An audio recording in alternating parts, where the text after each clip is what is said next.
madaxweynaha dalka Jamhuuriyadda Soomaaliland mudane Muuse Biixi Cabdi iyo Weftigi uu hogaaminayay ayaa gaaray magaalada Dhabi caasimadda waddanka Imaaraadka Carabta kadib martiqaad rasmi ah oo madaxweynuhu ka helay dawladda Imaaraadka waxaana madaxweynaha markii uu gaaray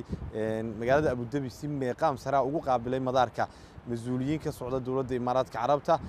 madaxweynaha muddada uu ku sugan yahay waddanka Imaaraadka Carabta waxa uu kulamo la qaadan doonaa mas'uuliyiinta sare ee waddanka Imaaraadka Carabta waxaana safarkan madaxweynaha ku helinaya wasiirka wasaaradda macdanta iyo tamarta mudane Jaamac Maxamuud Cigaal wasiirka wasaaradda diinta iyo waqaafta mudane Sheekh Khaliil Cabdullaahi Axmed iyo wasiirka wasaaradda ganacsiga warshadaha iyo dalxiiska mudane Maxamuud Xasan Saacad Saajin oo hore ugu sii sugnaa dalka Imaaraadka Carabta